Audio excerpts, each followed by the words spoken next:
Yeah, we do. We have actual reality and then Haley's bull. That's what we have right now. Jacob? Jacob, is that you with the energy? I am shook. I'm calling it the end. Dun, dun, dun. Hey everybody, welcome back to Taste of Reality. We are reviewing Married at First Sight Season 12, Episode 7. Before I get into it, please don't forget to like the video, subscribe to the channel, hit that notification bell because a lot of people have been complaining in the comments, hey, I didn't know you posted a video. Hey, I've been missing your last uploads. Hit the notification bell. It'll let you know when I upload, okay? That's number one. Number two, I'm almost at 4,000 subscribers, y'all. Let's get your girl to 4,000, okay? Okay, thank you. On to the show. I'm going to start with Virginia and Eric. Virginia's apartment looks like your typical girl in your 20s kind of apartment, you know, pictures of your friends everywhere. It's kind of cute, small, cozy, whatever. Eric's apartment though? Wow. Is that what you pictured? To an extent? A little bit. A little bit. So that all this came with it. So, you know, this is for the ladies. Oh my God. I mean, lady. This girl has the audacity to say, I don't really think I'd feel comfortable here. You know, it's not really like homey and like. Have you seen this apartment? It is beautiful. It is so stunning. It has not. Baby, if you don't want to live there, give that apartment to me for free because I obviously cannot afford what's going on in this place. This house is nice and my girl is tripping. So this week, everybody gets a visit from Pastor Cal, and Pastor Cal's visit to these two solidifies two things for me. One, these two have officially consummated the marriage, and two, they are never going to get over their age difference. She went to see some of her friends. She just told me she was doing it. He wanted me to ask permission to go see. Is that what you feel? You feel like love the word there. Yeah, permission. you feel, no. you feel, is that what you feel? Yeah, and I told him that, and he was like, no, I just wanted you to ask if it was okay. And I was like, that's the same thing. The way that Eric brings it up, it's almost like a parent-daughter situation. She has a father. She don't need another. I just need him to retract a lot of that possessiveness just a little bit, and maybe better articulate the message that he's trying to convey, because at the root of the things that he's saying, I don't think that he's wrong, but the way he presents it is almost like I'm the prison guard and you're the prisoner here. Like, it's not gonna work long term. So they both got to meet each other in the middle because their extremes right now are going to cause a huge strain on the relationship if they don't get that in check right quick.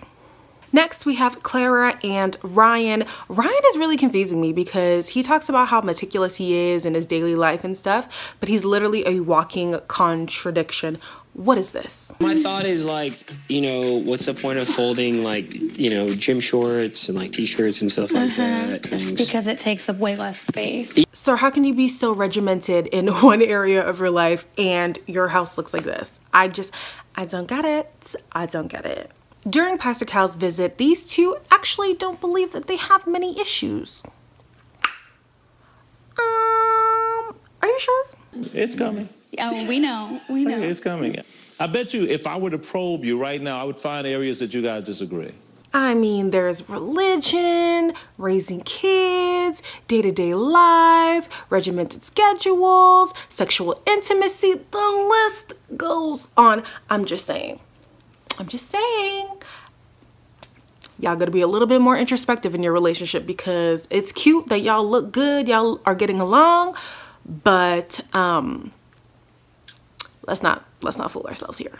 Pastor Cal is helping Ryan to break down what it is to be in love with somebody and to let him know that it is a conscious decision. It is not just a feeling. It's not the bubblies that you get in your stomach. It is a choice that you make daily, no matter how long you've known the person. And you can start to see his wheels turning in his head. And I'm so happy because being in a marriage and being with somebody who is clearly devoted to wanting to be your life partner, you're gonna have to learn how to identify, okay, this is love, rather than, oh, but I'm not feeling whatever it is that you think you're supposed to be feeling. Sometimes it's not gonna be there.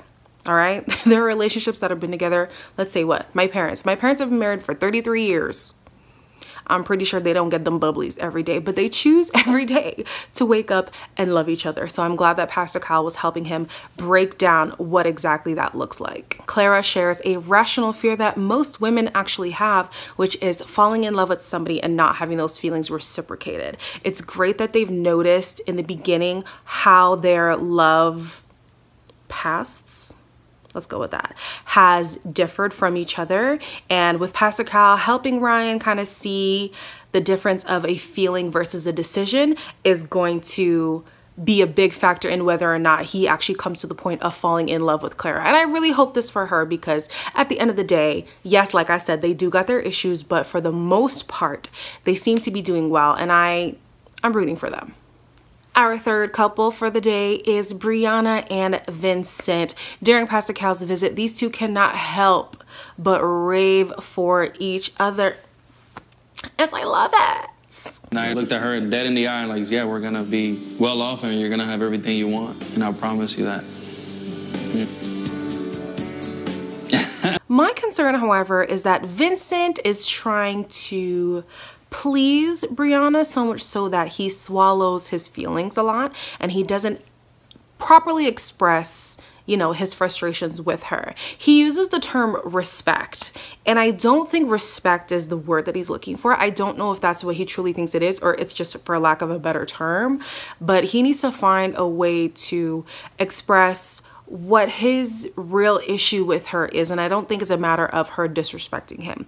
I think it's a matter of, you know, he likes to speak straight with people, and maybe side comments and stuff like that doesn't always work with him, and he might process it as disrespect, but I wouldn't actually use that word as the definition of what she's doing. So he needs to find a way to convey that message to her.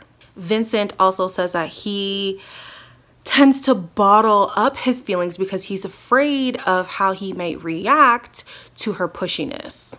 But sir, are you not the same man who swore up and down that you were not the kind of guy to blow up like the way that your sister or your cousin, I forget, said that you were? You told us point blank that, you know, she was over exaggerating and you're not that kind of guy, but to be afraid of how you react to something is showing me that it's not going to be a regular reaction that people have.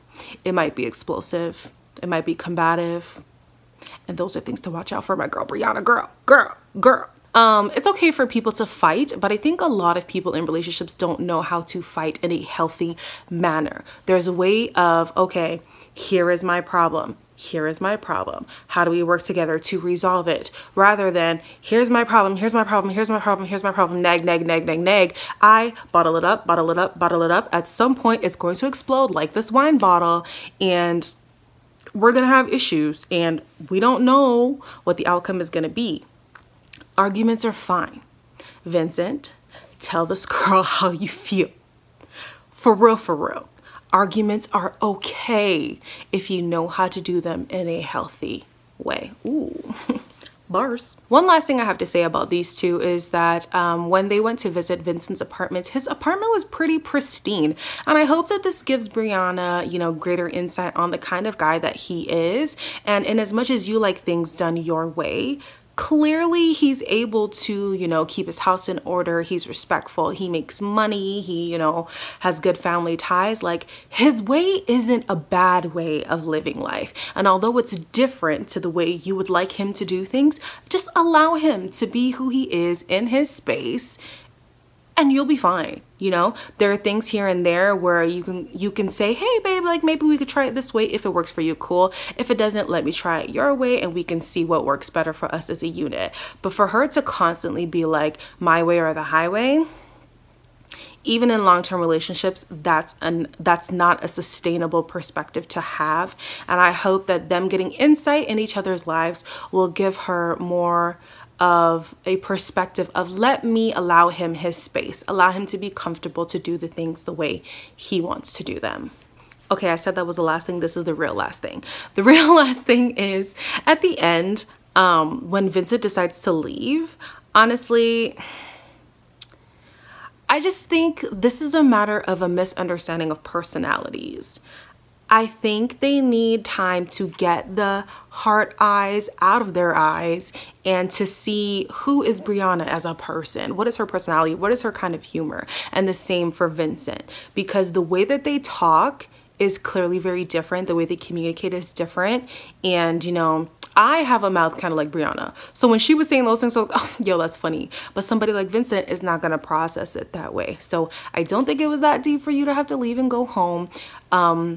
However, I do understand him being put off by her comments. Y'all just need to learn each other. Just take some time.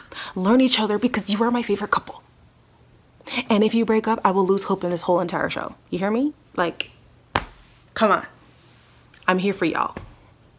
So isn't it true that animals are intuitive? Because if they are, these two is not gonna make it. It's okay. See?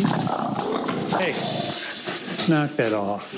According to Haley, Haley says that Jacob accused her of having a boyfriend back home. He, which yes, he did. He admitted to that.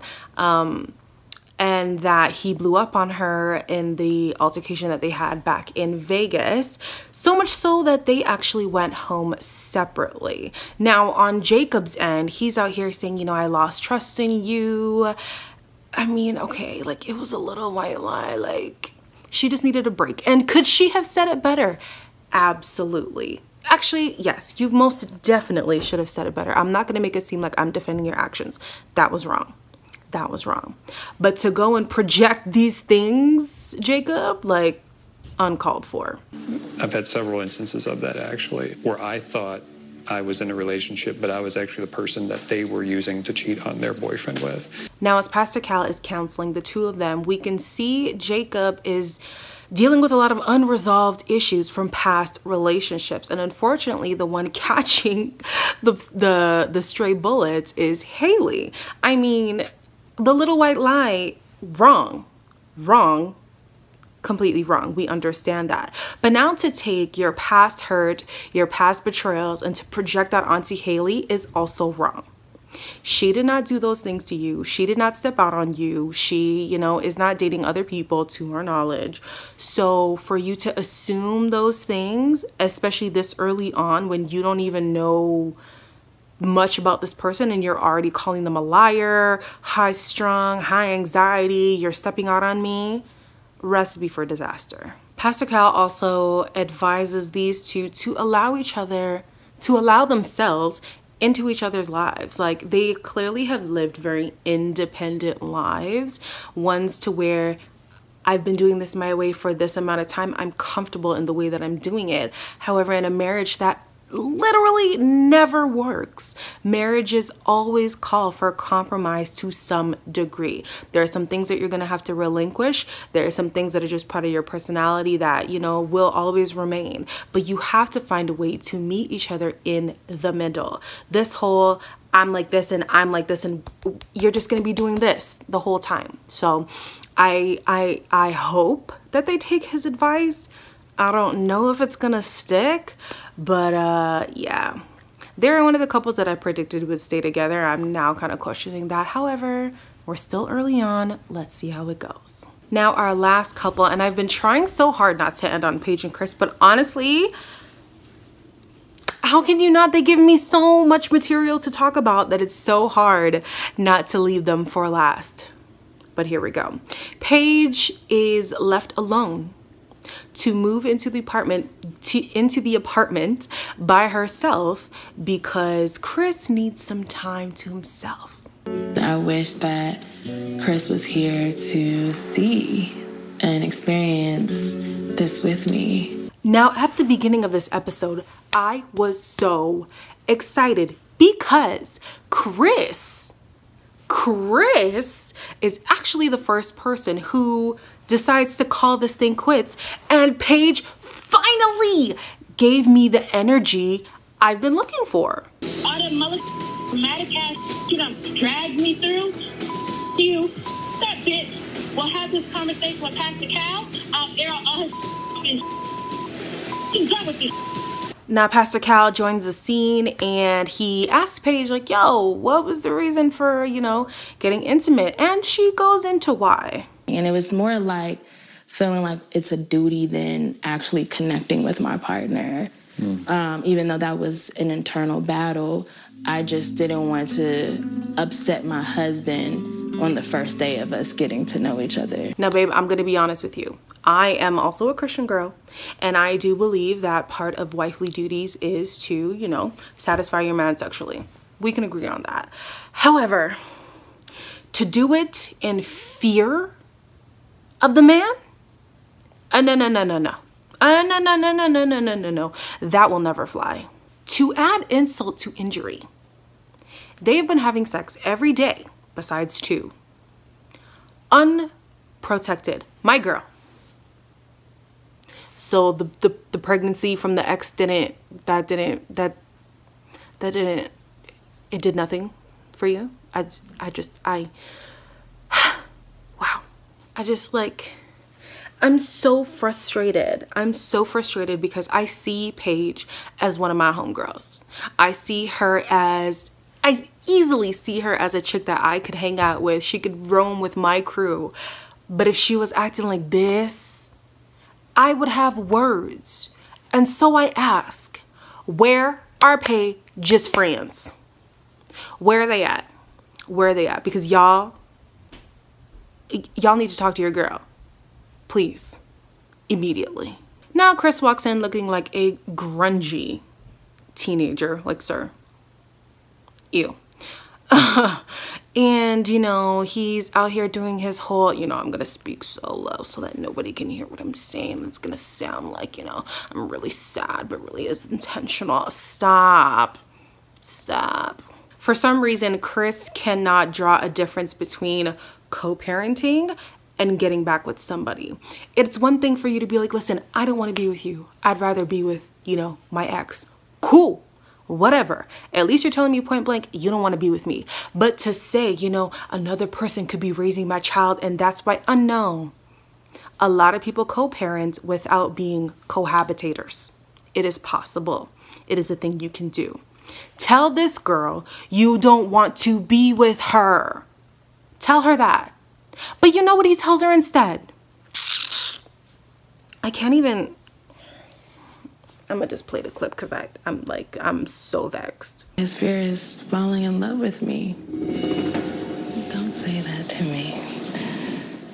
Alright, I'm finished.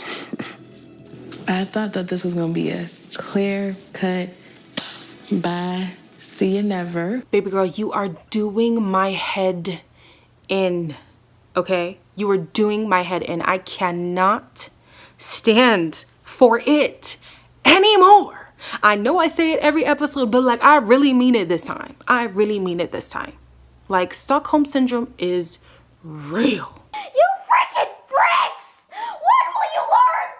What will you learn? Anyways, at the end of this episode, we see a preview for next week and we actually get to see Chris's ex-fiance. Now you cannot tell me these two are not here for the bag. They just came for the bag. That was it. That was it. They just came for the bag. They came for the bag. That's it. Unfortunately, Paige is the one who has to suffer from that. But you cannot convince me that these two are just not just trying to capitalize off of being on TV. Anyways, until next week, this has been Taste of Reality again. Like the video, subscribe to the channel, hit that notification bell so you do not miss the next video, and I'll catch you next week for another review.